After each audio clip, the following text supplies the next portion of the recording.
Hey there, leading ladies. Welcome to the Women Physicians Lead podcast. I'm your host, Dr. Lisa Herbert, a two-time best-selling author, speaker, family physician, and executive leadership coach with over 20 years experience of providing primary care and serving as a healthcare leader. If you are a woman physician ready to make a change in your career and have a seat at the leadership table, then you are in the right place. I'm excited to provide you with the crucial skills you need to be a successful leader and strategies to deal with workplace challenges. So put on your headphones and listen as we explore the new world of building women physician leaders. Hello, leading ladies, and welcome back to another episode of Women Physicians Lead. I am your host, Dr. Lisa Herbert, a board-certified family physician, best-selling author, speaker, and executive leadership coach. And I help physicians transition into leadership roles so that they can become the respected voices in healthcare. So when I started this podcast, my goal for this platform was to encourage, to inspire, and to support women physicians as they go along in their journey into leadership roles. And I know that sometimes that road can be lonely, it can be uncomfortable, it can come with a lot of challenges as well. But I wanted this platform to provide encouragement, inspiring stories from other women physician leaders, and also education on the skills that you need and some of the resources that you may need in order to help you along your climbing the ladder in terms of leadership. I want to also help you to attain that seat at the table. So, in today's episode, I am going solo and I'm talking about finding your voice as a woman physician who leads. So, I know you've heard of the quote by Shirley Chisholm: if they don't give you a seat at the table, bring in a folding chair. I wanted to talk about this in the podcast and talk about the ways in which we can look at this almost call to action that Shirley Chisholm has given to us, right? That if the seat is not there, bring your own, even if it has to be a folding chair. So, with these words, Shirley Chisholm encouraged us really to pull up a chair and not wait to be invited to the table and to make our own space in conversations. And today we are doing just that. We are seeing an unprecedented number of women who are breaking all sorts of barriers. There are record numbers of women and people of color that are running for office, that are in positions of leadership, that are CEOs of companies. And it's just amazing to see. So, inspired by Chisholm's words and seeing the spirit of her call to action come to life, the Edward M. Kennedy Institute began to explore what this quote really means for all of us. And they launched a collaborative art project called Your Seat at the Table Project in the fall of 2018. And they were looking to invite individuals and schools and community organizations to really think about why diversity of representation is vital and what necessary contribution we each bring to the table when we are allowed to pull up a chair. So, in the spirit of Shirley Chisholm, in the spirit of her quote, if they don't give you a seat at the table, bring in a folding chair, and also in the spirit of the Your Seat at the Table project, I wanted to challenge women physicians to consider their seats at the table. So I'm going to use a little bit of the backstory from this Your Seat at the Table project to encourage, inspire, and hopefully challenge you to do that, right? To go after your seat at the table. So, a little bit about Shirley Chisholm. 50 years ago, she became the first African American woman elected to Congress. In 1972, she became the first African American candidate for the presidential nominee of a major party and the first woman to seek the Democratic nomination. So, towards the end of her life, Shirley Chisholm said of these historic firsts that she wanted history to remember her not as the first Black woman to have made a bid for the presidency of the United States, But as a Black woman who lived in the 20th century and who dared to be herself, she wanted to be remembered as a catalyst for change in America.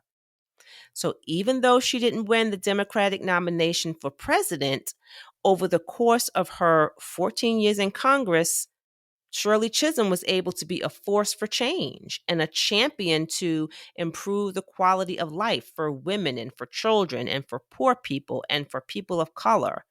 She fought for immigrants. She fought for domestic workers like her mother. She fought for children as she knew that they needed adequate child care.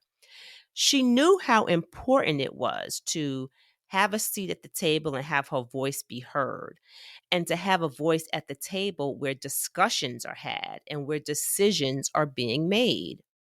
She made a difference to the underrepresented. She stepped up and she claimed her seat at the table. And that was her advice to all of us, that if they don't give you a seat at the table, bring a folding chair, right? Because your voice really needs to be heard and it should be heard. So let's think about a folding chair and what that would look and feel like. We know that a folding chair is not cute. It's really not comfortable. It's not quote unquote professional, nor does it really show power. But at the end of the day, claiming your seat is not comfortable, right? And the steps to get there are not always pretty.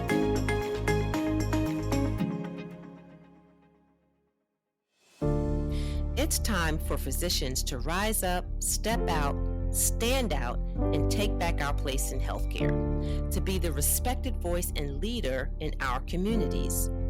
My mission is to help physicians transition into leadership roles by equipping them with the personal and professional development skills that they need to be successful, and also to help them care for themselves physically, mentally, and spiritually. If you have experience practicing in your given specialty, if you have a gift for innovation and building teams, if you have the ability to bring about change in others, if you have solved problems in your practice setting or community, then there are organizations that need you to claim your rightful seat at the table and lead.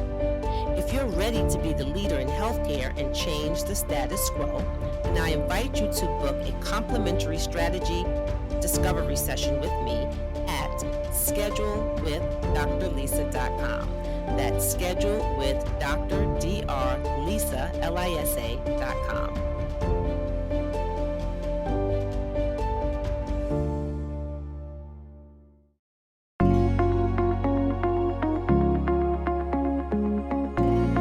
So think about what your seat at the table represents, what it looks like, and why it's important as a physician leader that you bring that seat to the table.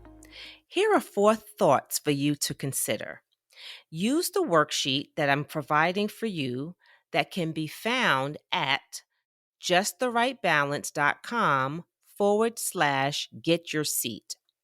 This worksheet is going to give you 4 things to consider when you are thinking about getting your seat at the table. The worksheet provides space for you to reflect, to write, and to also come up with your next steps, your action plan for getting your seat at the table. So, the first thing that I want you to think about is to consider the tables that you are a part of now or that you wish to be a part of. These spaces may include department meetings, executive level meetings with other administrators, board meetings. Maybe you wish to be in policy or education. Maybe it's with the news media or your local community. But just take some time to consider the tables that you want to be a part of or that you are currently a part of or wish to be a part of. The second thing I want you to consider is to look at what people make up the tables in these spaces. Who sits at the head of the table? Who sits at the other seats at the table? Do they represent the broad diversity of the communities in which they serve? Are there physician leaders that are already in those places? Are you needed there? And if so, Who are the people that you will need to get to know in order to claim your seat at the table? Relationships are really important when you're trying to get a seat at the table, so it's crucial to know the people who make up those spaces. The third thing I want you to consider is to think about your own identity. So, what's your story? What experiences have you had? What do you stand for? What are your values? What changes do you want to see in healthcare? Thinking about that helps you to think about the spaces that you want to be included in, right? And it helps you to think about what you're passionate about so that you can actually ask for and bring that folding chair to those tables in which you really want to serve. So think about that. Think about your story. Think about your identity. Think about the changes that you want to see. The fourth thought that I want you to consider is, can that chair that we are talking about, right? We talked about bringing a folding chair, and we already talked about what that looked like. That the folding chair typically is not pretty. It looks like it's out of place. It looks like it's something that's probably just temporary. But think about that folding chair if you're not already at the table and what that can actually turn into. Can you make that folding chair turn into a nice, soft, cushiony leather seat that you will fit in and pull up to the table and feel comfortable, that you will actually have a voice that projects? What does that process look like? How long do you think it would take for you to morph or to change that folding chair now into a permanent seat? What are the steps that you'll need to take? What are some of the committees that you might have to join? What are some of the projects that you may have to come up with or the ideas that you'll have to share in order to make that happen? And then, last but not least, if you already have a seat at the table, how can you use that privilege to invite new voices, new faces, and new ideas to the table? What we don't want to do as physician leaders is to be a placeholder. We don't want to be given a title or to be given a role and to not utilize that authority that we've been given. So, how can you use your privilege right now to invite new people, new faces, new thoughts, new ideas to the table? So, here's the truth. If we really want to solve the problems that we are seeing in healthcare today, that's the burnout, the health inequities, the administrative burdens, the unfair compensation, the toxic work environments, and I can go on, we really have to be at the table. So ask yourself, why are you not sitting at the head of the table when the seat is open? And when you are given the seat, are you giving it away? Are you giving your role away? Are you giving your power away? Or are you challenging the status quo? So here's the challenge for you. How have the members of your group, in our case, physician leaders, how have we been left out of the conversation in the past? And what have others done who have a currency at the table? What have they done to demand their seat? What are some of the steps that they have taken? Who are some of the people that they've had to talk to? What are some of the skills maybe that they've had to develop in order to get that seat at the table? So think about that. Think about what people who are in their seats now had to do to get to where they are, and think about how you and other members in the physician community have been left out of conversations in the past. And then think about future state. How does that seat at the table change once we have physician leaders in it? And what does that legacy represent? So, Chisholm spoke often about the opportunities that she and other marginalized people weren't able to access because they looked different than the norm. So, today, let's not only celebrate Shirley Chisholm and her fight for representation and equality, but also let's heed her call to action to provide the vital representation that's needed in healthcare leadership and fight for equality and justice for all. So I hope that you have enjoyed this podcast. I really wanted to share with you my passion and also challenge you to claim your rightful seat at the table. So as you go on in your leadership journey, I encourage you to continue to stand up for what's right, to fight for inequality, to fight for your seat at the table, to bring that folding chair if a seat does not currently exist, and to also turn that folding chair into a permanent chair where you will be able to have your voice heard. So thank you again for joining me on this podcast episode, and I look forward to talking with you again in the future. Have a great, great day.